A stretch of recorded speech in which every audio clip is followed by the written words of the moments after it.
Hello students, एक बार फिर आपका स्वागत है आपके अपने यूट्यूब चैनल एके क्लासेस पर।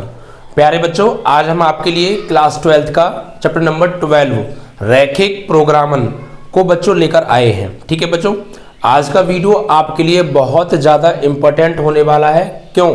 उसका रीज़न ये है कि आज मैं इस सिर्फ एक वीडियो में आपका पूरा 12 चैप्टर बच्चों कंप्लीट कर दूंगा। जी हाँ, आपको सिर्फ एक ही वीडियो मिलेगी चैप्टर नंबर 12 की और उसके अंदर आपका पूरा चैप्टर समाप्त।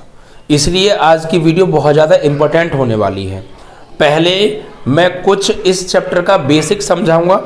देखिए, इस चैप्टर से एक क्वेश्चन पक्का बनता है, इस चैप्टर से एक क्वेश्चन ज़रूर आता है और वो आता है सिर्फ और सिर्फ पहली एक्सरसाइज से।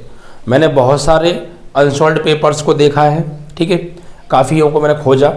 मैं कई सालों से पढ़ा भी रहा हूँ तो मुझे अच्छा खासा एक्सपीरियंस भी है बच्चों, 7 से 8 साल का। तो रीज़न क्या है बच्चों कि एक्सरसाइज 12.2 से कोई भी क्वेश्चन बोर्ड एग्जाम में नहीं पूछा जाता है, ठीक है, और ना देखा गया है।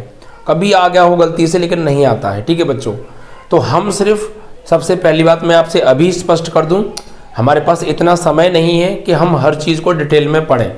अप्रैल में आपके एग्ज़ाम स्टार्ट हो रहे हैं, ठीक है बच्चों। तो सबसे मेन है कि हमें सिर्फ वही टॉपिक पढ़ना है जहाँ से बोर्ड एग्जाम में क्वेश्चन पूछे जाते हैं। अगर मुझे एक या दो बार भी क्वेश्चन मिल जाता ना एक्सरसाइज 12.2 से, तो मैं 12.2 एक्सरसाइज को बच्चों कराता, बट 12.2 से क्वेश्चन नहीं पूछा जाता है। और फिर भी अगर हम 12.2 को पढ़ेंगे तो सिर्फ बेवकूफ़ी होगी, एक टाइम वेस्ट करना होगा। तो अब हम सिर्फ वही चीज़ पढ़ेंगे जहाँ से बोर्ड एग्जाम में क्वेश्चन पूछे जा रहे हैं। तो 12.1 से मैं पक्का बता रहा हूँ एक क्वेश्चन बोर्ड एग्जाम में जरूर बनता है, तो हम 12.1 को अच्छे से समाप्त करेंगे, ठीक है। और 12.1 पूरी की पूरी एक्सरसाइज का एक ही कॉन्सेप्ट है, तो मैं आपको पहले कॉन्सेप्ट क्लियर कराऊंगा। इसलिए आपको मेरी बात को, हर बात को ध्यान से सुनना है, बिल्कुल भी वीडियो को स्किप नहीं करना है, क्योंकि आज का वीडियो इतना इंपॉर्टेंट है। अगर आपसे कोई बात मिस हो गई मेरी, तो फिर आपको हो सकता है चैप्टर समझ में ना आए। हर चीज़ को डिटेल में समझिएगा, क्योंकि मैं जब कॉन्सेप्ट कराऊंगा तो उसमें पूरी एक्सरसाइज 12.1 का कॉन्सेप्ट होगा। अगर आपसे कोई बात स्लिप हो गई तो समझो वो एक्सरसाइज फिर नहीं समझ में आई और वहीं से क्वेश्चन बनने वाला है, ठीक है बच्चों। तो सिर्फ हम चैप्टर नंबर 12 की एक ही एक्सरसाइज कराने वाले हैं, वो कौन सी? 12.1, जहाँ से बोर्ड एग्जाम में 100/100% क्वेश्चन बनता है बच्चों, 101% क्वेश्चन वहाँ से बनता है प्यारे बच्चों, ठीक है। तो पहले मैं यहाँ से इसका आपको कॉन्सेप्ट समझाने वाला हूँ, ठीक है। और इसके बाद फिर हम चैप्टर नंबर 13 पढ़ेंगे बच्चों, प्रायिकता, ठीक है। वहाँ से भी हम ज़्यादा एक्सरसाइज नहीं पढ़ने वाले हैं, सिर्फ 2 एक्सरसाइज वहाँ से हम पढ़ेंगे, एक 13.1 और 13.2। वहाँ से पक्का बोर्ड एग्जाम में क्वेश्चन बनता है, ठीक है। आगे की 2 एक्सरसाइज है वहाँ से क्वेश्चन नहीं देखा जाता है, तो हम फिर उन चीज़ों को क्यों पढ़ें? देखिए, समय होता तो सब कुछ कराते, समय नहीं है। आप भी जानते हैं सिलेबस बहुत ज़्यादा लेट हमने स्टार्ट किया था और उसके हिसाब से हम टाइम से कंप्लीट कर भी पा रहे हैं, ठीक है बच्चों। तो वहाँ से 2 एक्सरसाइज पढ़ेंगे, सिलेक्टेड क्वेश्चंस पढ़ेंगे, सारी चीज़ें बोर्ड एग्जाम में पक्का फंसेगा। और फिर मैं अनशॉर्ट पेपर कराऊंगा, कोई क्वेश्चन गलती से बच गया तो वहाँ उसको ले लेंगे साथ में, ठीक है। बिल्कुल टेंशन लेने की जरूरत नहीं है, जितना पढ़ा दिया अपना बस बहुत अच्छे से ठोस कर लो। आपकी जिम्मेदारी बनती है जितना मैंने पढ़ाया उसको आप ठोस करें, ठीक है प्यारे बच्चों। इतना बता रहा हूँ, उतना ज़रूर बोल दीजिए, कर लीजिएगा आप, ठीक है। चलिए, तो पहले मैं कॉन्सेप्ट बताऊँगा और एक सबसे इंपॉर्टेंट बात, ये मैंने आपको पढ़ाया है, ठीक है। आपका भी उत्तरदायित्व बनता है कि मेरे लिए आप इतना करें। मैं आपको एक बात बता रहा हूँ, इस बात को आप फॉलो कीजिए। आपके जितने भी छोटे भाई बहन या आस पड़ोस या आपसे छोटी क्लासेस में पढ़ते हैं, आप उनको ये बात ज़रूर बताइएगा बच्चों, क्या कि हम लोग जल्द ही क्लास 12 का न्यू बैच स्टार्ट करने जा रहे हैं बच्चों। न्यू बैच क्या करने जा रहे हैं? स्टार्ट, ठीक है बच्चों। ये लगभग आपका 15 मार्च के आसपास से आपका बैच स्टार्ट होने जा रहा है, ठीक है बच्चों, 15 मार्च से। जिसमें क्या क्या मिलने वाला है देखिए आपको यहाँ पर। मैं 15 मार्च में क्लास 12 और class 10 Hindi board, Hindi board all India में जितनी भी हिंदी बोर्ड्स हैं सभी के लिए 10th और 12th की मैथ की क्लास स्टार्ट होने जा रही है। किसकी बच्चों? मैथ्स की। इसके अंदर मैथ्स में बिल्कुल बच्चों में बेसिक कॉन्सेप्ट, बेसिक से लेकर हायर तक लेकर जाने वाला हूँ आपको। बिल्कुल 0 लेवल से स्टार्ट करूँगा, बिल्कुल 0 लेवल से स्टार्ट करूँगा।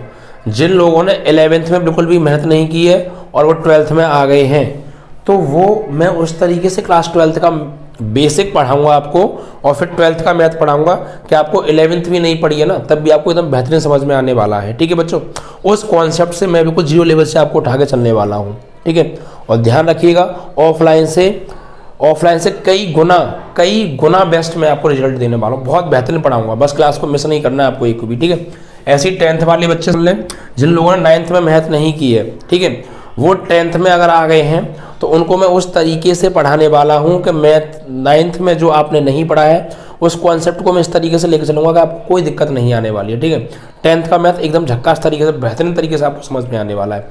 तो इस बात को बिल्कुल दिमाग से निकाल दीजिएगा कि हमने अगर पिछली क्लास नहीं पढ़ी तो मैं अगली क्लास समझ में नहीं आएगी। हाँ, होता है ऐसा, लेकिन मैं पढ़ाऊँगा उस तरीके से। मैं उस कॉन्सेप्ट को लेकर बेसिक क्यों कराता हूँ, मैं हर चीज़ का पहले बेसिक नॉलेज देता हूँ जिससे कि आपको समस्या आगे ना आए। जिस चीज़ को पढ़ाता हूँ उस चीज़ के बारे में पर डिटेल से गहन से समझाता हूँ। ठीक है बच्चों, वरना आप हमारी वीडियो को देख भी सकते हो और आपने देखी भी है।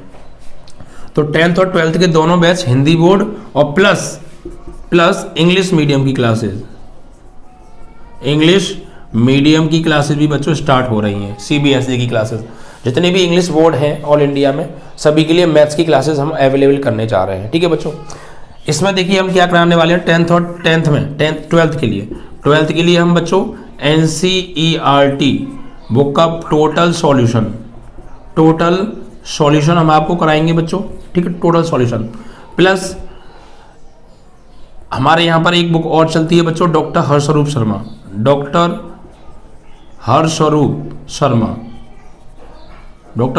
शर्मा और भी अदर बुक्स हैं। सबसे पहले तो हम क्लास 12th की जो NCERT है सब पूरा सॉल्यूशन कराएंगे, एक एक क्वेश्चन आपको सॉल्व कराने वाले हैं। NCERT कॉन्सेप्ट सहित कराएंगे। इट मीन्स ऐसे कराएंगे कि अगर आपने NCERT पूरी पढ़ ली तो आपकी साइड जो बुक्स हैं उनको भी बहुत अच्छे से प्रिपेयर कर लेंगे। ठीक है बच्चों, और जो क्वेश्चन NCERT में नहीं है हर्षरूप शर्मा में है तो हर्षरूप शर्मा से भी हम बहुत इंपॉर्टेंट क्वेश्चन चलाने वाले हैं। ठीक है बच्चों, और इंपॉर्टेंट क्वेश्चन की सीरीज हम कराएंगे बच्चों। ठीक है, क्या क्या मिलने वाला है ये सारी चीज़ें आपको मिलने वाली हैं। इंपॉर्टेंट क्वेश्चन की सीरीज हम स्टार्ट करेंगे जिसके अंदर एक बुक नहीं 5 से 6 राइटरों की किताब इन्वॉल्व होंगी, अनसॉल्व्ड पेपर इन्वॉल्व होंगे, प्रीवियस ईयर के पेपर प्रैक्टिस सेट्स में इन्वॉल्व होंगे, मॉडल पेपर से क्वेश्चन लिए जाएंगे। मतलब 8 से 9 जगह से इंपॉर्टेंट क्वेश्चन सेलेक्ट किए जाएंगे और वो उस सीरीज के अंदर डाले जाएंगे और वो हम आपको प्रोवाइड करेंगे और फिर उनका सॉल्यूशन भी कराएंगे। ठीक है, तो आप सिर्फ एक किताब नहीं पढ़ने वाले हैं, कम से कम 7-8 चीज़ों का निचोड़ पढ़ने वाले हैं।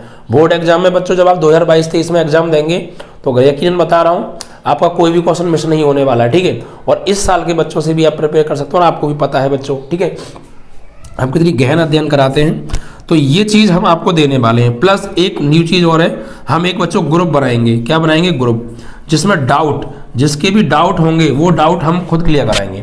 आपको किसी प्रश्न में डाउट है आप उसका फोटो खींचिए हमारे ग्रुप पे डाल दीजिए। अगर आप हमारे बैच में ज्वाइन है तो ठीक है, हम क्या करेंगे उन जैसे ही डाउट कुछ 15-20 डाउट इकट्ठे हो जाएंगे उन सब का सॉल्यूशन एक वीडियो में हम आपके लिए प्रोवाइड कर दिया करेंगे। ठीक है, चाहे फिर वो आपका किसी भी बुक का क्वेश्चन हो, किसी भी स्टेट का क्वेश्चन हो। ठीक है बच्चों, और यहाँ पर साथ के साथ हम बच्चों IIT JEE के कुछ इंपॉर्टेंट क्वेश्चन भी आपको सॉल्व कराने वाले जो कि बहुत बार बोर्ड एग्जाम में जो है आपके IIT JEE में क्वेश्चन बने हैं। ठीक है बच्चों, जैसे कि आप आने वाले एग्जाम दें तो वहाँ भी आपको हेल्प मिल सके। इतना सारा डाटा आपको हम देने वाले हैं जो नया बैच स्टार्ट होने जा रहा है आपका 15 मार्च के बाद। ठीक है बच्चों, चाहे वो इंग्लिश मीडियम का हो या हिंदी मीडियम को, दोनों ही क्लासेस दोनों ही बोर्ड की हम क्लासेस स्टार्ट कर रहे हैं, हिंदी बोर्ड भी और इंग्लिश बोर्ड भी। तो आपको ये खबर ज़्यादा से ज़्यादा बच्चों को फैलानी है। बच्चों इस बार हमारा सिलेबस आपको सबको पता है बहुत ज़्यादा लेट, जुलाई के बाद हमने स्टार्ट किया है, बहुत ज़्यादा लेट किया है, लेकिन फिर भी हम समय से रहते खत्म करा पा रहे हैं, क्योंकि टाइम तो आप लगते बच्चों लगता ही है। ठीक है, सारी क्लासेस बिल्कुल ऑफलाइन से 101% बहुत ज़्यादा बेहतर रिजल्ट देने वाले हैं। आपको कोई समस्या आएगी तो मैं आपके अलग से डाउट क्लियर कराऊंगा, उसके लिए अलग से वीडियो बनाऊंगा। ठीक है बच्चों, आप उसका बस मुझे फोटो खींच के भेजेंगे सारी डिटेल। मतलब मैथ में आपका कोई भी टेंशन नहीं रहेगा, सारा टेंशन मेरा हो जाएगा। उस टेंशन को मैं सॉल्व करके आपको देने वाला हूँ, बहुत बेहतरीन तरीके से तैयारी कराऊंगा। अभी मेरे पास टाइम कम था तब भी मैंने बहुत बेहतरीन तैयारी कराई और इस बात को मैं नहीं कहता हूँ, आप लोग खुद कहते हो बच्चों। ठीक है, आप लोग खुद कहते हो सर आप ऑफलाइन से कई गुना बेहतर आप जो है हमें यहाँ ऑनलाइन पढ़ा रहे हैं। आप लोग खुद कहते हो सर कि हम ऑफलाइन कोचिंग जाते थे, हमने ऑफलाइन कोचिंग का शटर बंद कर दिया, अब हम नहीं जाते हैं, हमने ऑफलाइन कोचिंगें बंद करके आपके यहाँ से क्लासेस पढ़ी हैं, हमें बहुत अच्छा समझ में भी आया है और सारी चीज़ें बहुत अच्छे से क्लियर भी हैं। आप लोग खुद कहते हैं, इस बात को मैं नहीं कहता, मेरे पास फ़ोन भी आते हैं बच्चों के, ये सारी बातें वो मुझसे खुद कहते हैं। आप लोग कमेंट बॉक्स में भी जाकर देख सकते हैं, बच्चे खुद कमेंट ये बात करते हैं कि सर ऑफलाइन से कई गुना आप बहुत अच्छा पढ़ाते हैं और ऑफलाइन बेसिस में तो सिर्फ टाइम बर्बाद होता है, जाने में प्लस आने में प्लस वहाँ पर कुछ टाइम बातों में। इससे बेहतर है कि आप घर पर रह के शांति के माहौल में आराम से घर पर बैठ के पढ़ाई करें। और देखिए बच्चों, इसकी हमने फ़ीस क्या रखी है, इसकी हमने जो फ़ीस रखी है वो बहुत कम फीस है। आप लोग चौंक जाएंगे फीस सुन के। देखिए, जब भी कहीं हम ऑफलाइन बैच लेने जाते हैं तो आधा घंटा 1 घंटा आने जाने में वेस्ट होता है, कुछ टाइम में बातों बर्बाद होता है, प्लस टाइम सबसे ज़्यादा कीमती है, टाइम बर्बाद होता है। और प्लस बच्चों कहीं भी आप जाएंगे क्लास 12th की मैथ की फीस कम से कम 500 रुपये महीने तो पक्का लेते हैं, ठीक है, 500 रुपये महीने की बैच जाती है। अगर आप बच्चों 10 महीने भी पढ़े या 8 महीने भी पढ़े, मान लीजिए 10 महीने तो पढ़ेंगे ही पढ़ेंगे, अब से अगर स्टार्ट करेंगे तो भाई आपके सीधे 5,000 रुपये हो गए प्यारे। कितने बच्चे रुपए हो गए? 5,000 रुपये। 5,000 रुपये में आपको कराया जाएगा, प्लस डेली 1 घंटा तुम्हारा आने जाने का वेस्ट मान लो डेली पूरे साल। तो आप समझ सकते हैं कितना समय बर्बाद आप कर रहे हैं। नया ज़माना है, तौर तरीक़ों को सीखिए, आगे बढ़िए, टाइम के साथ चलिए और नए आप जो है एक तरीके से कह सकते हैं ना कि नए माहौल में प्रवेश करिए। ऑनलाइन क्लासेस स्टडी सबसे ज़्यादा इंपॉर्टेंट चीज़ होने वाली है। आगे के ज़माने में आपको ये सारी चीज़ें बहुत ज़्यादा मिलने वाली हैं, तो आप लोग इस चीज़ से जुड़िए। आप लोगों के अंदर से एक बात, मैं अगर मुझसे आप पढ़ रहे हैं, मैं साफ बता रहा हूँ, इस बात को दिमाग से बाहर कर दीजिएगा कि सर ऑफलाइन बैच में समझ में नहीं आता है। मैं इस बात की गारंटी दे रहा हूँ, आपको बेहतरीन समझाने वाला हूँ। नहीं तो आप पुरानी जो बच्चे हमारे यहाँ से पढ़ चुके हैं या आप पढ़ भी रहे हैं जो बच्चे, वो देख भी सकते हैं, ठीक है। तो बहुत बेहतरीन फीस क्या रखी है बच्चों, हमने न्यूनतम फीस ये हमने काट दी, बिल्कुल ये हमें नहीं चाहिए। हमने जो फीस रखी है आपकी वो सिर्फ 400 रुपये रखी है बच्चों। कितनी? 400 रुपये पूरा साल।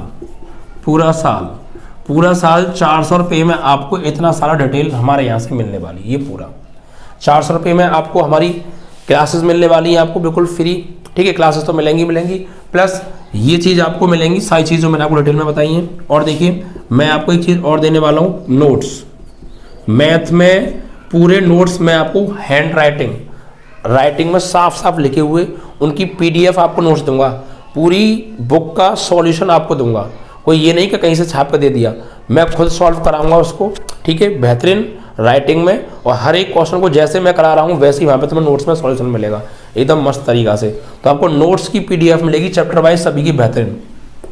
फॉर्मूले आपको मैं देने वाला हूँ, पूरी बुक के फॉर्मूले की एक जगह कॉपी आप भी बनाइएगा और मैं और ज़्यादा बहुत अच्छे से सिलेक्ट करके आपको फॉर्मूले भी प्रोवाइड करूँगा। कुल मिला के मैथ में जितना भी डाटा है वो सब कुछ मैं आपको देने वाला हूँ, ठीक है। इतना दे दूंगा कि आप लोग बाकी में बहुत ज़्यादा अपने मैथ को लेवल हाई हो जाएगा आपका, ठीक है बच्चों। तो ये सारी चीज़ें सिर्फ आपको 400 रुपये पूरे साल में मिलने वाली हैं, ठीक है बच्चों। हमारा 15 तारीख से बैच स्टार्ट होने जा रहा है, 15 मार्च से, जल्द ही यूट्यूब पे हमारे पे, ठीक है बच्चों, इसी चैनल पर, एक ही क्लासेस पर। बच्चों आपको करना क्या है, 15 मार्च तक आप जल्दी से जल्दी रजिस्ट्रेशन करा लीजिए हमारे यहाँ। रजिस्ट्रेशन आपको कराना है, ठीक है बच्चों, जिसमें आपको 400 रुपये जो पे करने हैं, जो बच्चे इच्छुक हैं वो फ़ोन पे, गूगल पे, ठीक है, और जो है आपका जो भी है ATM वगैरह सा, आप इन सब से पे कर सकते हैं, किसी भी ऑनलाइन माध्यम से आप पे कर सकते हैं। सॉरी स्टूडेंट्स, थोड़ा मेरी तबीयत ठीक नहीं है अभी, ठीक है। आपके सामने यहाँ कॉन्टैक्ट नंबर मैं लिख रहा हूँ 8923824554, ठीक है बच्चों। इस नंबर पर आप मुझे पे कर सकते हैं और कोई दिक्कत है या आपको कोई जानकारी मुझसे लेनी है तो मेरे इन 2 नंबर पे आप कांटेक्ट कर लीजिए, 8279441378, ठीक है बच्चों।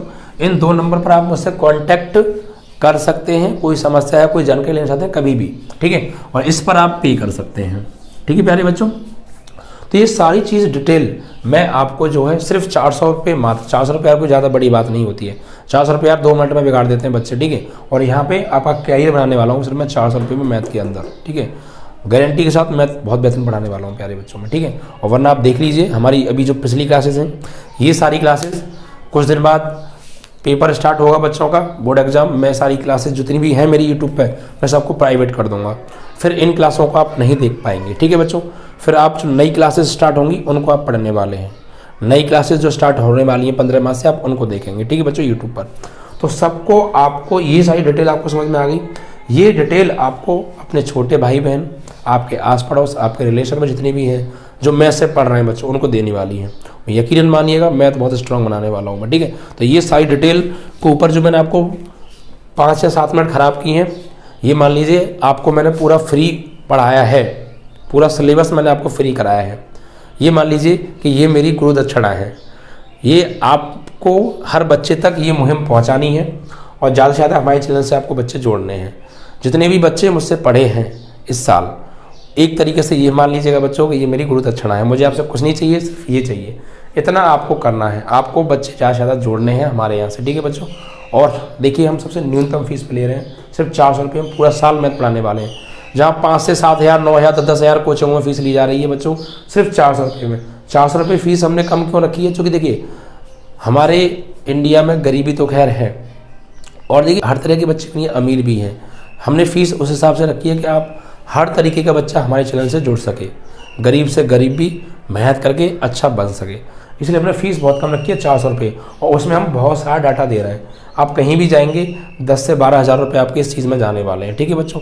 बहुत बेहतरीन तरीके से बैच सिलेबस हमारा टाइम से बहुत पहले ख़त्म होगा, बहुत कुछ बेहतरीन तरीके से कराने वाले हैं, ठीक है बच्चों। तो ये सारी जानकारी आपको देनी है अपने छोटे भाई बहन, आस पड़ोस या अपने रिलेशन में जितने भी हैं। आप सभी को इतना काम जरूर करना होगा, ठीक है प्यारे बच्चों। आपकी आज से जिम्मेदारी बन जाती है। जितने भी बच्चे हैं, कोई दिक्कत है मुझसे आप कांटेक्ट कर लीजिए, मेरे नंबर पे मुझसे बात कर लीजिएगा। अगर कोई और जानकारी आपको चाहिए तो ठीक है, टेंशन आपको लेनी नहीं है, बेहतरीन तरीके से कराया जाएगा। आप सब कुछ टेंशन मत लीजिएगा यार, ठीक है। चलिए अब बच्चों हम आते हैं सीधे सीधे टॉपिक पर, ठीक है प्यारे। देखिए आज हम पूरी एक्सरसाइज 12.1 समाप्त करेंगे इसमें, ठीक है। अगर देखिए फिर भी आप कहें नहीं सर हमें 12.2 करनी है तो मुझे कमेंट में बता दीजिएगा, जो बच्चे फिर भी करना चाहते हैं। देखिए फिर मैं बता रहा हूँ 12.2 से क्वेश्चन नहीं बनता है, फिर भी आपके दिमाग में सर क्यों नहीं करा रहे, पढ़ना है तो मैं करा दूंगा 12.2, लेकिन आप कमेंट करेंगे, ज़्यादा से ज़्यादा मुझे कमेंट मिलेंगे तो, ठीक है बच्चों। चलिए देखिए हम जो पढ़ने जा रहे हैं यहाँ पे आज रैखिक प्रोग्रामन, इसमें एक्चुअली मैं थोड़ा सा आपको कॉन्सेप्ट बता दूँ है क्या, इसमें है क्या। देखिए बच्चों इसमें है ये कि यहाँ पर एक्चुअली रैखिक प्रोग्रामन, ये आपने हल्का फुल्का चैप्टर 11th में पढ़ा होगा बच्चों, 11th में आपने थोड़ा बहुत पढ़ा होगा। ये इसमें कॉन्सेप्ट क्या है, इसमें होगा क्या बच्चों, देखिए क्या क्या दिया होगा। अब जो मैं कॉन्सेप्ट बता रहा हूँ उसे आप ध्यान से समझिएगा। इसमें बच्चों में दिया क्या होगा, देखिए बच्चों सबसे पहले हमें इसमें एक उद्देश्य फलन दिया होगा, उद्देश्य फलन। उद्देश्य फलन, उद्देश्य फलन क्या होता है, एक z बराबर एक एक्स वाई में रैखिक समीकरण होता है, ठीक है बच्चों। z बराबर जैसे मान लीजिए ए एक्स प्लस बी वाई, इस तरीके से हमें एक z बराबर ये 2 चर राशि वाला रैखिक बहुपद आपको दिया होगा, ठीक है बच्चों। z बराबर हमें एक वैल्यू दी होगी जिसको हम क्या कहेंगे, उद्देश्य फलन देंगे, कहेंगे क्या कहेंगे, उद्देश्य फलन। और इसकी हमसे उच्चतम या निम्नतम वैल्यू हमसे बच्चों पूछेगा वो, ठीक है। तो अभी मैं आपको ये बता रहा हूँ कि हमें सवाल में क्या कहती है, पूरी एक्सरसाइज का कॉन्सेप्ट समझा दूंगा और बहुत सिंपल बना दूंगा, बस कॉन्सेप्ट समझिए, मेरी बात को पूरा ध्यान से समझिएगा, ठीक है बच्चों। देखिए बच्चों z बराबर हमें एक ये इस टाइप का बहुपद दे रखा होगा, 2 चर राशि वाला रैखिक बहुपद, इसको हम बोलते हैं बच्चों उद्देश्य फलन, ठीक है बच्चों। और इसका उच्चतम या निम्नतम मान हमसे सवाल में पूछने वाला है। और क्या देगा सर, देखिए 2 रैखिक असमकाएं देगा, रैखिक असमकाएं, रैखिक असमिका, ये दो भी दे सकता है, 3 भी दे सकता है। कैसी होंगी रैखिक असमकाएं, A x plus B y less than equal to 0 और C x plus D y less than equal to 0, कुछ इस टाइप की हमें 2 रैखिक असमकाएं दे रखी होंगी, ठीक है बच्चों। और हमें इसमें एक x का मान जो है वो 0 से बड़ा या बराबर और y का मान भी 0 से बड़ा या बराबर, इतनी डिटेल हमें वो देगा। सवाल आपका तैयार। आपको अब आप 12.1 एक्सरसाइज खोल के देख लीजिए। 12.1 एक्सरसाइज में पूरी की पूरी में आपको तो z बराबर इक्वेशन दे रखी है, 2 रैखिक असमकाएं दे रखी होंगी और x और y greater than equal to 0 दे रखे होंगे। इतना मैटर हमें मिलने वाला है बस। इसे उद्देश्य फलन बोलते हैं। मैं ज़्यादा डिटेल में नहीं जाऊँगा, सिर्फ जो चीज़ों की ज़रूरत है तो नहीं समझा रहा हूँ, और इतना भी अगर आप ढंग से समझ लेंगे आपकी नैया पार। ठीक है, बस ध्यान दीजिएगा। दो रैखिक असमकाएं, इन्हें क्या बोलते हैं? रैखिक असमकाएं। और ये जो है x का मान 0 से बड़ा है बराबर, y का मान 0 से बड़ा है, मतलब ये पहले चतुर्थांश में पढ़ेंगे आपके, क्योंकि x का मान 0 से जो बड़ा होता है वो फर्स्ट चतुर्थांश में होता है, y का मान 0 से जब बड़ा होता है तो वो पहले चतुर्थांश में होता है। यानी x और y दोनों ही 0 से बड़े कहाँ होते हैं? पहले चतुर्थांश में होते हैं। ठीक है बच्चों, तो यहाँ पर होगा क्या बच्चों कि हम क्या करेंगे, इन रैखिक असमकाओं को हम जो है ग्राफ पर दर्शाएंगे। किस पर दर्शाएंगे? ग्राफ पर। ठीक है, इनका जो है ग्राफिकल मेथड यूज करेंगे। यहाँ हमें ग्राफ बनाना है, और सबसे मेन जो रहेगा हमारा इस एक्सरसाइज में वो ग्राफ ही रहेगा। आपको ग्राफ इतने अच्छे से बनाना है, इतना साफ सुथरा बनाना है कि देखते ही टीचर इंप्रेस हो जाए। ठीक है बच्चों, और सब कुछ ग्राफ में ही है। कैलकुलेशन तो बहुत सिंपल रहेगी, जब अभी हम करेंगे तो आपको बहुत अच्छे समझ में आने वाला है। कैलकुलेशन बहुत सिंपल रहेगी, मेन रहेगा हमारा ग्राफ। ग्राफ आपका जितना टॉप का बना के आओगे नंबर तो टॉप के मिलने वाले हैं आपको। ठीक है, अब देखिए होगा क्या, इस तरीके से हमें दो रैखिक असमकाएं हमें दे रखी होंगी। जैसे मान लीजिए, ये तो मैंने आपको वैसी कंडीशन में लिख दी है। जैसे मान लीजिए आपको रैखिक असमका दे रखी है, मान लीजिए एक दे रखी है x + y is greater than equal to 0। ठीक है, ये रैखिक असमका आपको दे रखी है। अब क्या करेंगे, आप इस रैखिक असमका को जो है कहाँ पे दर्शाएंगे? ग्राफ पर दर्शाएंगे, ग्राफ बनाएंगे। ठीक है, और एक और आपको मान लीजिए एक x माइनस वाई या x 2x + y मान लीजिए ये दे रखी है। ये x + y greater than equal to 0 है, और x + y less than equal to 0 है सपोज। ठीक है, ये दो रैखिक असमका दे रखी हैं, आपको इन्हें ग्राफ पे दर्शाना है। तो आप कैसे दर्शाएंगे इनको? रैखिक असमकाओं को, कोई भी रैखिक असमका आपको दे रखी होंगी, उन्हें आप ग्राफ पे दर्शाने से पहले देखिए, रैखिक असमका क्यों कह रहे हैं? क्योंकि यहाँ पर ये जो सिंबल आ रहे हैं ये greater than equal to less than equal to के सिंबल आ रहे हैं। अगर ऐसे कहीं भी सिंबल आ जाएं तो फिर वो रैखिक असमकाएं बन जाती हैं। और अगर हम इनको हटा के यहाँ पे बराबर लगा दें, इनको हटा के हम यहाँ पे बराबर का निशान लगा दें तो ये रैखिक समीकरण बन जाती है। कौन सी समीकरण? रैखिक समीकरण। और अगर ऐसे चिन्ह आ जाए तो वही रैखिक समीकरण फिर रैखिक असमिका बन जाती हैं। Is that clear? ठीक है, जब भी कभी आपको इस टाइप के सिंबल मिलेंगे तो वो रैखिक असमकाएं कहलाएंगी। ठीक है बच्चों, रैखिक असमकाएं, और इक्वल का निशान आ जाएगा तो वो रैखिक समीकरण हो जाएंगे। ठीक है बच्चों, तो इन रैखिक असमिकाओं को हम ग्राफ पर दर्शाएंगे। इन रैखिक असमकाओं को ग्राफ पे दर्शाने के लिए पहले हमें इन रैखिक असमकाओं को रैखिक समीकरण में बदलना पड़ेगा। किस में बदलना पड़ेगा? रैखिक समीकरण में बदलना पड़ेगा। वो कैसे बदलेंगे कि यहाँ पर रैखिक समीकरण बनाने के लिए यहाँ पर हम बराबर का निशान लगा देंगे, यानी हम इसको लिखेंगे। इसको हम कैसे लिखेंगे प्यारे बच्चों? देखिए, इसको हम लिखेंगे कैसे? इसको हम लिखेंगे x + y, यहाँ पर बराबर का निशान लगा देंगे, बराबर 0। ठीक है, और यहाँ पर भी 2x + y is equal to 0, इस तरीके से। ठीक है बच्चों, अब यहाँ पर देखिए मैंने 0 लिखा है, जरूर नहीं है 0 ही हो, इसकी जगह कुछ और नंबर 2, 4, 6, 3, 5 ऐसे आ सकते हैं। ठीक है, आप चाहे तो ले भी सकते हैं, कोई ऐसी दिक्कत नहीं है। आप कौन सर यहाँ पर कुछ नंबर ले लीजिए तो मैं नंबर ले लूँगा, कोई मुझे प्रॉब्लम नहीं रहेगी। ठीक है बच्चों, ऐसे करके मैंने ये जो है नंबर ले लिया, और यहाँ पर मैंने मान लीजिए ले लिया आपसे 9। आप कुछ भी ले सकते हैं, मैं क्या कह रहा हूँ, यहाँ पर आप 0 भी आ सकता है या कोई नंबर भी आ सकता है। आप चाहो तो नंबर भी ले लीजिए आपकी इच्छा के अकॉर्डिंग। तो यहाँ पे 5 आ जाएगा भाई। रैखिक असमकाओं को मैं समीकरण में बदल रहा हूँ तो क्या करूँगा, सिर्फ इस लेस देन इक्वल टू या ग्रेटर देन इक्वल टू के सिंबल को उठा के बराबर निशान लगा दूंगा। ठीक है बच्चों, ये लीजिए। ठीक है, अब हम इनको क्या करेंगे, ग्राफ पे दर्शाएंगे। तो ग्राफ पे कैसे दर्शाएंगे? किसी भी रैखिक समीकरण को ग्राफ पर दर्शाने के लिए हमें x और y के मानों की जरूरत पड़ती है। x और y के मानों की जरूरत पड़ती है। x और y के मान कैसे निकालेंगे? देखिए बच्चों, इसमें इस वाली इक्वेशन को समझिए आप। इसमें मैं क्या करूँगा, सबसे पहले x बराबर 0 रखूँगा। क्या रखूँगा इसमें? x और y के मान निकालने के लिए क्या करेंगे, इसमें अपनी तरफ से रखेंगे। आप अपनी तरफ से x बराबर 0 रखेंगे। तो अगर मैं यहाँ पे x की जगह 0 लगाऊंगा, 0 + y बराबर 5, तो क्या आ गई, y की वैल्यू क्या आ गई, 5। यानी x की वैल्यू अगर हमने 0 लगाई तो y की वैल्यू क्या मिली, हमें 5 मिली। एक बिंदु मिल गया इसका 0,5। फिर एक बार हम इसमें y बराबर 0 लगाएंगे। भाई एक बार तो हमने इसमें x बराबर 0 लगा दिया अपनी तरफ से, एक बार लगाएंगे y बराबर 0। ठीक है, तो एक बार अब इसमें लगाएंगे हम y बराबर 0 रखने पर, तो जैसे ही मैं इसमें y बराबर 0 रखूँगा तो x ही रहेगा और y की जगह लगा दूंगा 0 बराबर 5। तो यहाँ से x की वैल्यू क्या मिल जाएगी मुझे 5। तो ये क्या हुआ कि जब मैंने y की वैल्यू 0 लगाई तो मुझे x की वैल्यू क्या मिली 5 मिली।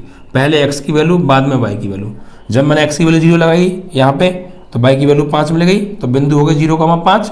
जब मैंने एक बार y की वैल्यू 0 लगाई तो x की वैल्यू 5 मिली, तो 5,0 ये बिंदु हो गए। इस तरीके से जो भी हमें यहाँ पे समीकरण बनाएंगे उसके हम 2 बिंदु निकालेंगे हर एक समीकरण के। रैखिक असमका को पहले समीकरण में बदलो, एक बार x बराबर 0 रखो तो y का मान मिलेगा, एक बिंदु मिल जाएगा। एक बार y बराबर 0 रखो तो x का मान मिलेगा, दूसरा बिंदु मिल जाएगा। 2 बिंदु निकालने मिनिमम, ठीक है। ऐसे ही इस दूसरी समीकरण में हम वैल्यू लगाएंगे, एक बार x बराबर 0, एक बार y बराबर 0 लगाने वाले हैं, ठीक है। और यहाँ से 2 बिंदु निकालेंगे। क्यों निकाल रहे हैं हम ये सब? क्योंकि इन्हें हमको ग्राफ पर दर्शाना है, और किसी भी रैखिक समीकरण को ग्राफ पे दर्शाने के लिए क्या करना पड़ता है, उसके x y के मानों की जरूरत पड़ती है। इसलिए हम x y के मान निकाल रहे हैं। देखिए यहाँ पर हम x बराबर 0 लगाएंगे तो ये पूरा पार्ट 0, तो y की वैल्यू क्या मिलेगी 9, तो y की वैल्यू 9 मिलेगी। तो बिंदु क्या आ जाएंगे, x की वैल्यू 0 तो y की वैल्यू 9 मिली। अगर हम y बराबर 0 लगाएंगे एक बार तो x की वैल्यू क्या मिलेगी, अगर y की वैल्यू अगर हम लगाएंगे 0, y की वैल्यू लगा दी 0, तो यहाँ पे 9, तो x की वैल्यू हो जाएगी 9/2, यानी 4.5 भी आप इसको कह सकते हैं, या 9/2 ही रहने दीजिए। तो यहाँ पर अगर हमने y की वैल्यू 0 लगाई तो x की वैल्यू 9/2 मिली। इस तरीके से जो भी आपको 2 रैखिक असमकाएं दे रखी होंगी, पहले उन रैखिक असमका को क्या करेंगे प्यारे बच्चों, आप उन रैखिक असमकाओं को आप रैखिक समीकरण में बदलेंगे। फिर उनको ग्राफ पे दर्शाने के लिए उसमें एक बार x बराबर 0 तो y की वैल्यू मिलेगी, एक बार y बराबर 0 तो x की वैल्यू मिलेगी, 2 बिंदु निकाल लेंगे। ऐसे दूसरी में एक बार x बराबर 0 तो y की वैल्यू मिलेगी, एक बिंदु, फिर y बराबर 0 तो x की वैल्यू मिलेगी, दूसरा बिंदु, 2 बिंदु निकाल लेंगे। अब इन्हें ग्राफ पर दर्शाएंगे। ग्राफ पे कैसे दर्शाएंगे बच्चों, यही चीज़ मेरे ध्यान से समझिएगा, ठीक है। यहाँ पर अब हम इसको दर्शाने वाले हैं ग्राफ पर, ग्राफिकल मेथड, इसको आप ध्यान से समझिएगा। हम इसको कैसे दर्शाने वाले हैं, सबसे पहले हम यहाँ पे x एक्सिस और y एक्सिस ड्रॉ करेंगे प्यारे बच्चों, ठीक है। ये आप जानते हैं, ये जो कटान बिंदु होता है ये 0,0 होता है। ये सब बात आपको पता है कि x पॉजिटिव साइड होती है, इधर x नेगेटिव साइड होती है, ये y पॉजिटिव साइड होती है और नीचे y नेगेटिव साइड होती है, ठीक है प्यारे बच्चों। अब देखिए हम सबसे पहले x + 5 = 5 को इस ग्राफ पर दर्शाएंगे।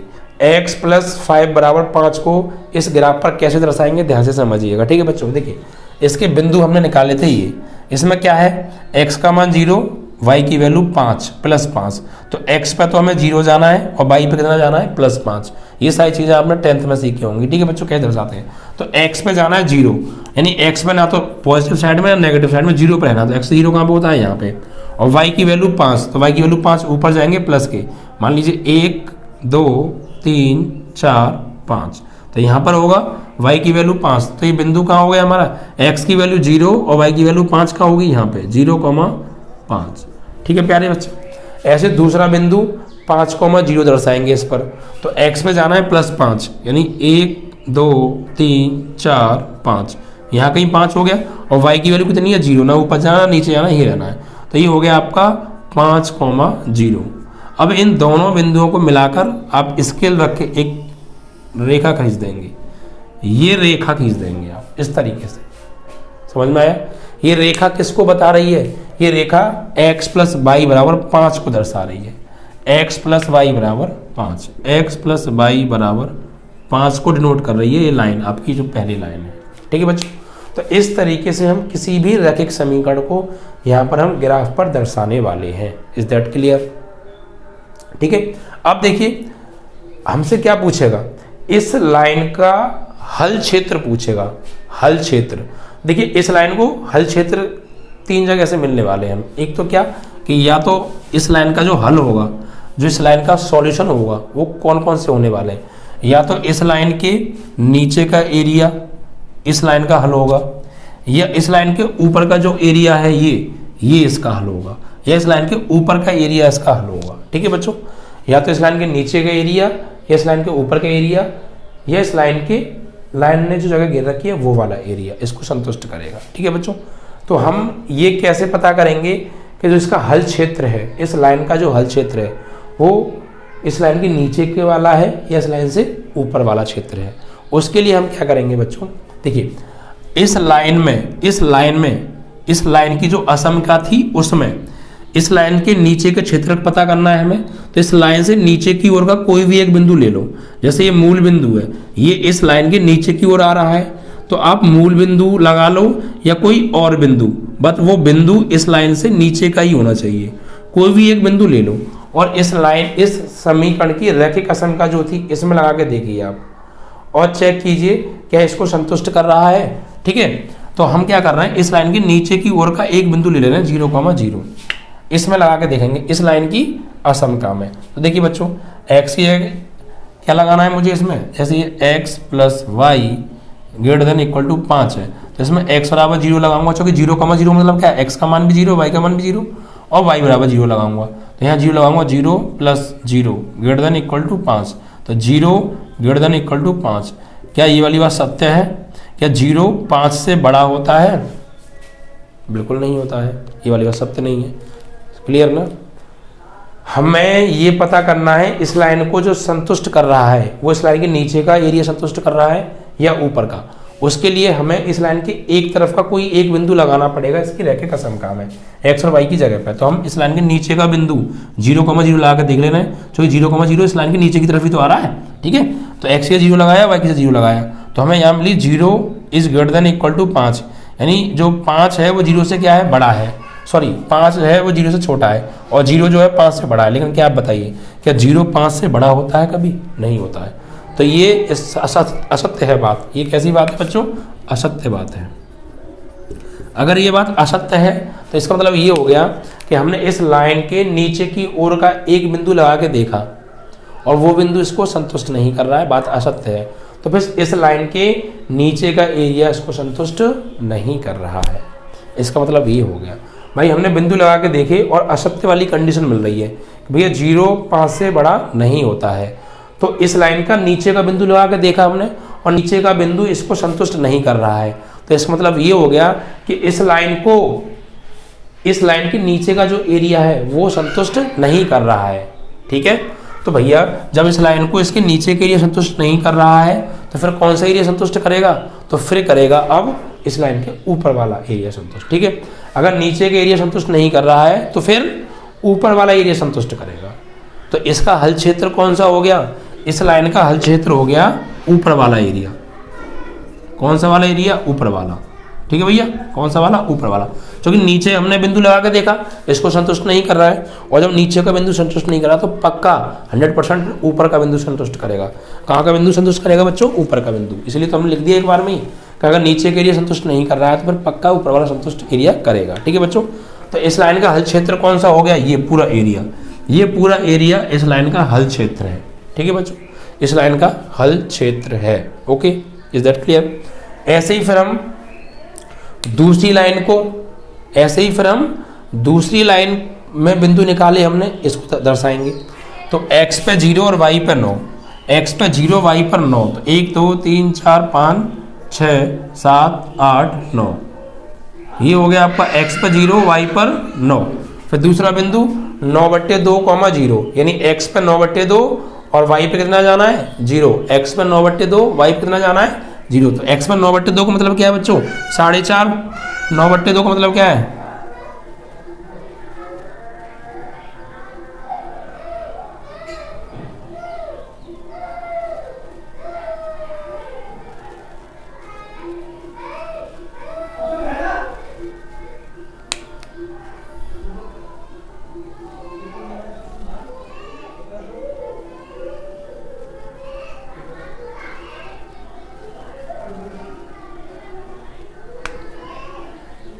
9/2 का मतलब है बच्चों 4.5, यानी x पे जाना है 4.5।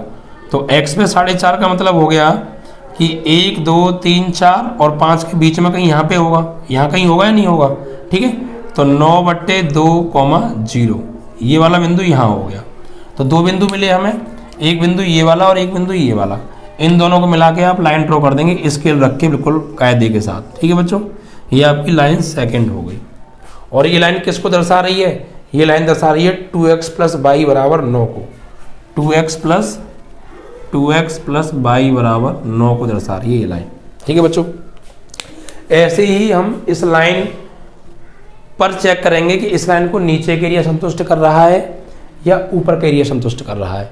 तो उसके लिए क्या करेंगे, वही काम कि इस लाइन के या तो नीचे का कोई भी एक बिंदु लगा कर देख लीजिए आप, इस समीकरण की रेखे का समकाम है, या ऊपर का कोई एक बिंदु लगा कर देख लीजिए इस लाइन की रेखे का समकाम है। ठीक है बच्चों, तो देखिए हम नीचे के लगा कर देख ले रहे हैं, हम कहीं का भी लगा कर देख लो यार, हमें ये चेक करना है, संतुष्ट कर गया तो नीचे, नहीं किया तो फिर ऊपर पक्का। ठीक है, तो इस लाइन के नीचे की ओर ही बिंदु मूल बिंदु आ रहा है, ये मूल बिंदु कहाँ है, ये 0,0 कहाँ है, इस लाइन के नीचे के एरिया की तरफ है। तो हम ये 0,0 लगा कर देखेंगे, अगर संतुष्ट कर गया तो नीचे के लिए संतुष्ट करेगा वरना ऊपर का करेगा। ठीक है, तो ऐसे ही यहाँ पे लगाइए आप इस असमकाम दूसरी वाली में, क्योंकि दूसरी समीकरण है तो उसकी असमका कौन सी है, ये वाली, इसमें लगाएंगे। तो x की जगह 0 लगाओ और y की जगह 0 लगाओ, तो यहाँ 0 लगाऊंगा 0, यहाँ 0 लगाऊंगा 0 और लेस देन इक्वल टू 9, तो 0 लेस देन इक्वल टू 9, ये वाली बात सत्य है। तो बच्चों ये वाली बात सत्य है, तो 0 होता है वो 9 से क्या होता है, छोटा होता है। मतलब कि मूल बिंदु की साइड का जो एरिया है, इट मीन्स दैट कि इस दूसरी वाली लाइन के नीचे का जो एरिया है वो इसको संतुष्ट कर रहा है, इस लाइन के नीचे के एरिया इसको संतुष्ट कर रहा है। इट मीन्स ऊपर का एरिया फिर इसको संतुष्ट नहीं करेगा। भाई नीचे का कर रहा है तो ऊपर का क्यों करेगा, एक तरफ ही करेगा।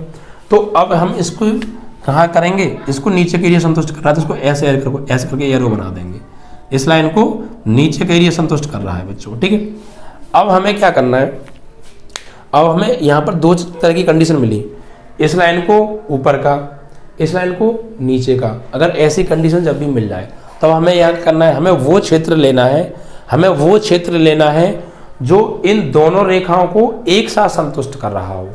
हमें वो क्षेत्र लेना है जो इन दोनों समीकरणों को एक साथ संतुष्ट कर रहा हो। वो क्षेत्र कौन सा है, कॉमन क्षेत्र, उभयनिष्ठ क्षेत्रफल हमें लेना है। अब उभयनिष्ठ क्षेत्रफल कौन सा होता है कि वो क्षेत्रफल जो इस लाइन को भी संतुष्ट करे और वो क्षेत्रफल जो इस लाइन को भी संतुष्ट करे। तो ऐसा क्षेत्रफल है बच्चों, ये जो बीच में क्षेत्र आ रहा है, ये वाला क्षेत्र, ये वाला क्षेत्र देखो, इस लाइन को कर रहा है ऊपर का एरिया, तो ये वाली जगह है, ये वाला जो क्षेत्रफल है इस लाइन में क्षेत्रफल में आ रही है, और इस लाइन को संतुष्ट कर रहा है नीचे वाला, तो इसमें भी ये जगह आ रही है। तो ये वो जगह हो गई जो इस लाइन में भी आ रही है और इस लाइन में भी आ रही है, कॉमन क्षेत्र हो गया। ये क्षेत्रफल लेना है। और ये कंडीशन और आपको दे रखी होंगी नॉन नेगेटिव कंडीशन, मतलब x का मान 0 से बड़ा और y का मान 0 से बड़ा। और x और y 0 से बड़े किस चतुर्थांश में होते हैं, पॉजिटिव कब होते हैं, x भी पॉजिटिव और y भी पॉजिटिव, किस चतुर्थांश में होते हैं, पहले में। तो अब हमें वो क्षेत्र लेना है कि जो y पॉजिटिव दे, यानी y की वैल्यू क्या हो, पॉजिटिव हो यानी ऊपर की ओर, और x की वैल्यू पॉजिटिव हो यानी कि पॉजिटिव साइड में। तो यानी कि इधर और वाई एक्स भी इसमें शामिल होंगे, मतलब एक्स एक्स पॉजिटिव भी शामिल होगा, वाई एक्स भी पॉजिटिव शामिल होगा, ये लाइन भी शामिल होगी और ये लाइन भी शामिल होगी। अब हमें वो क्षेत्रफल देखना है जो एक्स एक्स की धनात्मक दिशा में आए, वाई एक्स की धनात्मक दिशा में आए और इन दोनों लाइनों के बीच में आए, यानी कॉमन हो वो क्षेत्र जिसमें ये चारों चीजें संतुष्ट हों। तो देखिए एक्स एक्स पॉजिटिव हो, इसका मतलब कौन सा क्षेत्रफल आएगा, ये वाला पूरा क्षेत्रफल।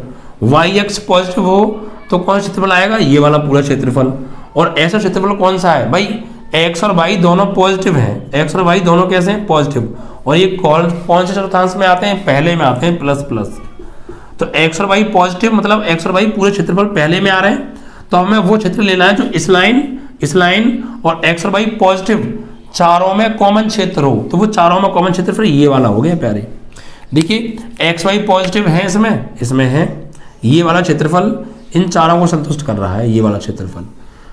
ये क्षेत्रफल इसमें भी आ रहा है, इसमें भी आ रहा है, y की वैल्यू पॉजिटिव में भी आ रहा है, x की वैल्यू पॉजिटिव में भी आ रहा है।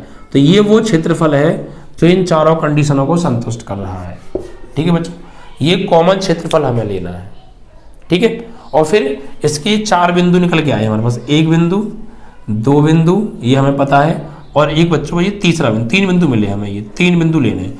इन 3 बिंदु जो भी हमें मिलेंगे, हमें ये बिंदु पता है, ये बिंदु पता है, ये बिंदु नहीं पता है, तो ये बिंदु हम निकालेंगे। कैसे निकालेंगे, देखो ये बिंदु जो है इस रेखा और इस रेखा का प्रतिच्छेद बिंदु है। तो इन दोनों रैखिक समीकरणों को हम हल कर लेंगे और एक्स वाई के मान निकालेंगे, तो यहाँ से हमें बिंदु प्राप्त हो जाएगा जो भी आएंगे हमारे। ठीक है बच्चों, इन तीनों बिंदुओं को हम फिर कहाँ लगाएंगे, जेड। भाई बहुत टाइम दे रहा हूँ मैं, कॉन्सेप्ट पूरा बहुत ढंग से लेकर आने की कोशिश कर रहा हूँ, इसलिए आप पूरा ध्यान दीजिएगा। जब हम प्रतिबंधित क्षेत्रफल निकाल लेंगे तो ये प्रतिबंधित क्षेत्रफल किन्हीं बिंदुओं से ही तो घिरा होगा, तो ये 3 बिंदुओं से घिर रहा है, इससे, इससे और इससे मिलकर। इन तीनों बिंदुओं को हम z बराबर ax प्लस by इसमें लगाएंगे, x और y की जगह पे। यहाँ से जो भी हमसे पूछेगा, अगर ये कहेगा उच्चतम मान बताओ, तो इन तीनों बिंदुओं पर जिस पर सबसे अधिकतम मान मिलेगा वही हमारा उच्चतम मान होगा।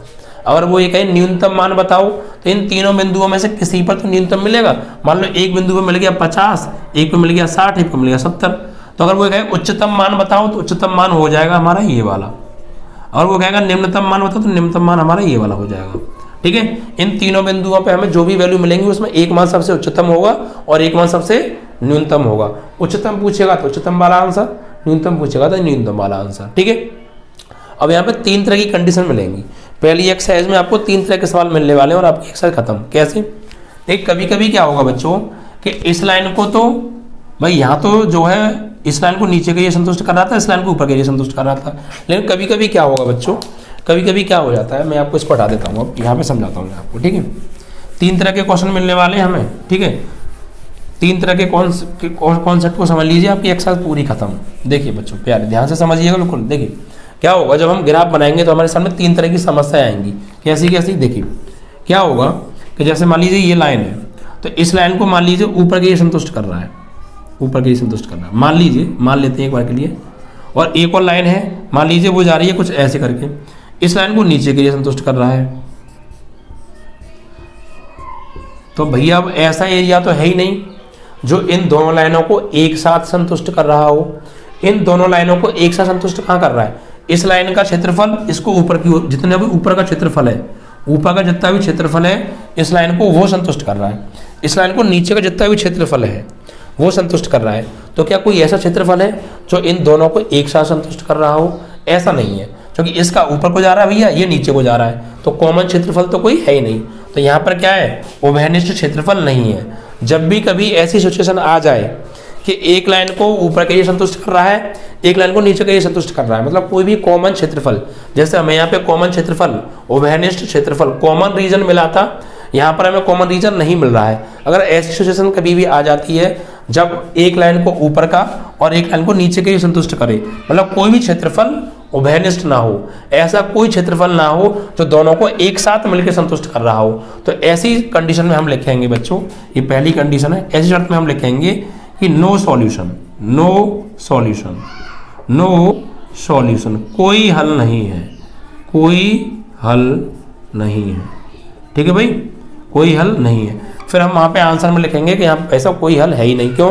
क्योंकि ऐसा कोई क्षेत्रफल ही नहीं है जो इन दोनों लाइनों को एक साथ मिलकर संतुष्ट कर रहा है। इसको भैया ऊपर का कर रहा है, इसको नीचे का कर रहा है, तो इन दोनों में कोई कॉमन क्षेत्रफल आ ही नहीं रहा है। इट मीन्स कि ऐसा कोई क्षेत्रफल नहीं है जो इन दोनों लाइनों को एक साथ संतुष्ट कर रहा है। तो हम क्या लिखेंगे?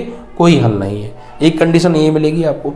ठीक है, दूसरी कंडीशन आपको क्या मिल सकती है कि आप जैसे ही ग्राफ बना रहे हैं, एक लाइन है, इसको भी ऊपर के लिए संतुष्ट कर रहा है भाई, इसको भी ऊपर का एरिया संतुष्ट कर रहा है। इधर क्लियर? एक और लाइन है, इसको भी ऊपर का एरिया संतुष्ट कर रहा है, इसको भी एरिया संतुष्ट ऊपर का कर रहा है। ठीक है, ऊपर का कर रहा है। लेकिन भाई अब ये बताइए मुझे, हमें मान लीजिए अधिकतम मान हमसे पूछा है। क्या पूछा है? अधिकतम मान पूछा है हमसे। अगर मान लो कि इस लाइन को भी ऊपर का एरिया संतुष्ट कर रहा है और दूसरी वाली लाइन को भी ऊपर का ही एरिया संतुष्ट कर रहा है, और हमसे अधिकतम वैल्यू पूछी है, कौन सी वैल्यू पूछी हो? अधिकतम वैल्यू, उच्चतम मान हमसे पूछा हो। ध्यान रखिएगा, लिख लीजिएगा इन पॉइंटों को। अधिकतम मान पूछा हो, अधिकतम मान पूछा हो, और दोनों ही लाइनें, दोनों ही समीकरणों को ऊपर के लिए संतुष्ट करे। तो अब ये बताइए भैया, दोनों ही लाइनों को ऊपर का एरिया संतुष्ट कर रहा है, और ये एरिया कहाँ तक है कुछ कह नहीं सकते, क्योंकि ये तो एरिया विस्तार में अनंत तक फैला हुआ है। कहाँ तक फैला हुआ है? अनंत तक फैला हुआ है। क्योंकि ये एरिया कहाँ तक जाएगा, तो इन लाइनों को ऊपर जितना भी एरिया होगा अनंत तक, वो सब इनको संतुष्ट करेगा। जो भी इस लाइन को संतुष्ट कौन सा कर रहा है? इस लाइन के ऊपर का एरिया, कहाँ तक? इन्फिनिट तक। इस लाइन को कौन सा एरिया संतुष्ट कर रहा है? इस लाइन के ऊपर का, कहाँ तक? इन्फिनिट तक। तो अब ये बताइए मुझे बच्चों, ये क्षेत्रफल अनंत तक जा रहा है ऊपर का, तो कहाँ पर हमें अधिकतम मान मिलेगा? हम यहाँ पे कहीं निकालेंगे तो यहाँ पे अधिकतम मिल जाएगा, लेकिन इससे आगे तक के एरिया संतुष्ट कर रहा है तो आगे के और बिंदुओं पे निकालूंगा तो वहां पे और अधिकतम मिलेगा। ऐसे ही मुझे जितनी आगे बढ़ता जाऊंगा मुझे अधिकतम मान मिलता जाएगा। लेकिन ये सबसे अधिकतम कहाँ मिलेगा, क्या आप बता सकते हैं? सबसे ज्यादा अधिकतम मान कहाँ मिलेगा, कुछ नहीं पता, क्योंकि क्षेत्रफल कहाँ तक है, अनंत तक है।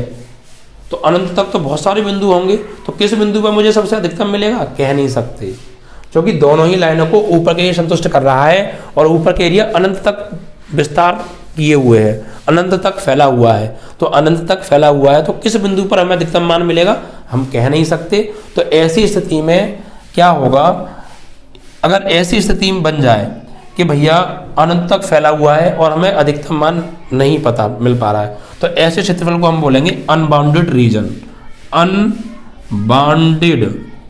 अनबाउंडेड रीजन होगा ये बच्चों, अनबाउंडेड रीजन यानी अप्रतिबंध क्षेत्रफल, अप्रतिबंधित क्षेत्रफल कहेंगे इसको, अप्रतिबंधित क्षेत्रफल। यानी यहाँ पर जो हल होगा वो क्या होगा, अप्रतिबंधित होगा।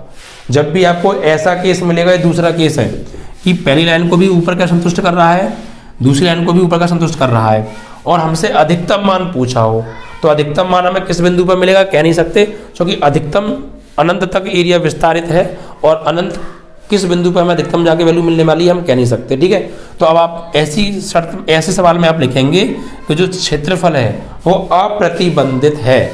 ठीक है, अप्रतिबंधित है।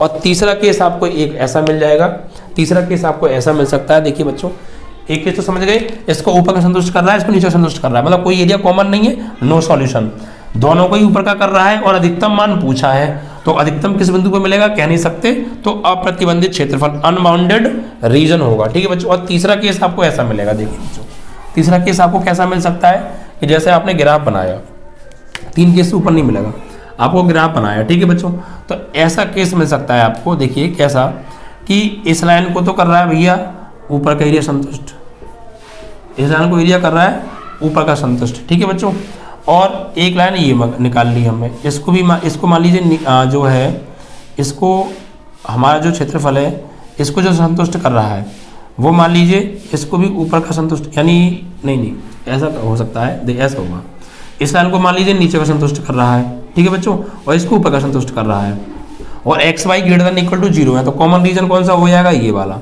अब कभी कभी बच्चों यहाँ पे हमें 2 शर्त मिलेंगी, क्या हमें 3 बिंदु मिले, तो हो सकता है कि इन्हीं 2 बिंदुओं पे हमारी जो वैल्यू है, जो z का मान है, इन्हीं 2 बिंदुओं पर समान आए, किन्हीं 2 बिंदुओं पर z का मान क्या मिले, समान मिले।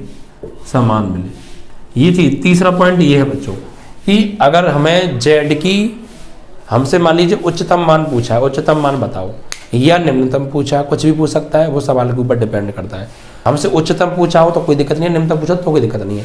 अगर हमें 2 बिंदुओं पर, या हमें किन्हीं 2 बिंदुओं पर उच्चतम मान समान मिल गया या किन्हीं 2 बिंदुओं पर न्यूनतम मान समान मिल गया, अगर उच्चतम पूछा है तो उच्चतम समान मिल गया तो, या न्यूनतम पूछा है और 2 बिंदुओं पर 2 बिंदुओं पर समान 2 मान मिल गए हमें न्यूनतम। ठीक है, अगर 2 वैल्यू हमें एक जैसी मिल जाए, ठीक है, तो ऐसी स्थिति में आप लिखेंगे कि अनंत हल होंगे।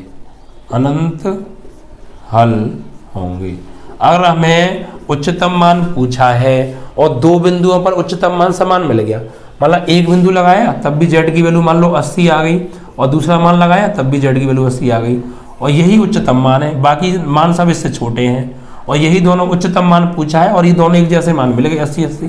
तो फिर ऐसी स्थिति में हम बोलेंगे, जब भी कभी 2 बिंदुओं पर समान मान मिलेगा तो हम बोलेंगे कि अनंत हल होंगे। कैसे हल होंगे, इनफाइनाइट सॉल्यूशन होंगे।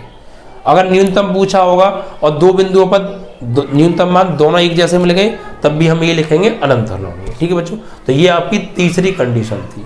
तो आपका पहला केस, दूसरा केस और तीसरा केस, इन 3 टाइप के सवालों से आपको गुजरना है।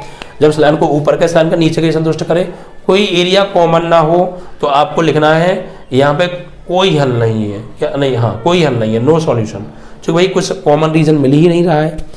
जब दोनों ही लाइनों को ऊपर का या दोनों ही लाइनों को नीचे का ये संतुष्ट करे और यही नहीं पता भाई, अगर ऊपर का ये संतुष्ट कर रहा है और अधिकतम मान पूछा, अधिकतम मान कहाँ मिलेगा कह नहीं सकते, तो अनबाउंडेड रीजन होगा। या दोनों ही लाइनों को नीचे के ये संतुष्ट कर रहा है और न्यूनतम ही मान पूछा हो, तो न्यूनतम मान कहाँ जाके मिलेगा, कह नहीं सकते, क्योंकि नीचे की एरिया अनंत तक फैला हुआ है, किस पे न्यूनतम मिले, कह नहीं सकते, तो भी अप्रतिबंधित क्षेत्रफल। और जब ऐसी कंडीशन मिले कि दो बिंदुओं पे समान मान मिल जाए तो अनंत हल होंगे। ये 3 कंडीशन आपको ध्यान रखनी है, ठीक है बच्चों। इतना जो मैंने आज समझाया आपको, ये पूरा इस चैप्टर का निचोड़ है। आपकी 12.2 में भी यही सब कुछ होगा, बस वहाँ पे हमें रैखिक असमकाएं बनानी पड़ेंगी। पहली एक्सरसाइज में हमें बनी बनाई मिली है, 12.2 से सवाल नहीं पूछा जाता है। इतना जो मैंने आपको आज बताया है डिटेल, ये आपके दिमाग में घुस गई। अब आप एक्सरसाइज को बहुत अच्छे से बच्चों कंप्लीट कर सकते हैं। इतना डिटेल जो मैंने आज आपको बताई है, आप इतनी डिटेल में एक्सरसाइज पूरी समाप्त कर सकते हैं विदाउट एनी प्रॉब्लम। तो ये पूरा कॉन्सेप्ट था बच्चों इस एक्सरसाइज का, ठीक है बच्चों।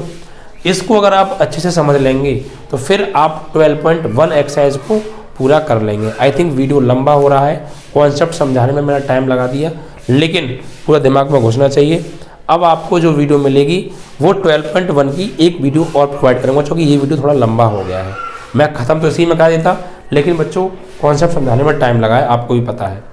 अब जो मैं पूरी 12.1 का सॉल्यूशन लेके आऊँगा वो सिर्फ एक वीडियो में लेके आऊँगा। एक वीडियो और मैं आपको प्रोवाइड कर रहा हूँ चैप्टर की, जिसमें 12.1 पूरी समाप्त करा दूंगा मैं, ठीक है। और 12.1 ही पढ़नी है, 12.2 हमें नहीं पढ़नी है। इज दैट क्लियर, ठीक है। जिसके अंदर कुछ सवाल सेम होंगे वो आपको भी करने पड़ेंगे, ठीक है बच्चों। पूरी 12.1 में समाप्त करा दूंगा, ठीक है बच्चों। तो इस कॉन्सेप्ट को पूरा समझ लीजिएगा, ज़्यादा से ज़्यादा शेयर कीजिएगा और लाइक कीजिएगा। और जो हमारा 15 तारीख से बैच स्टार्ट हो रहा है, 15 मार्च से 10th 12th दोनों हिंदी मीडियम और इंग्लिश मीडियम, वो भी आपको रखना है, ठीक है बच्चों। तो ये चीज़ आपको ध्यान रखनी है। कोई भी आपको जानकारी लेनी है, मैं दोनों कॉन्टैक्ट नंबर आपको बता दिए थे, आपको वहाँ पर मुझसे आप कॉन्टैक्ट करेंगे, ठीक है प्यारे बच्चों। चलो।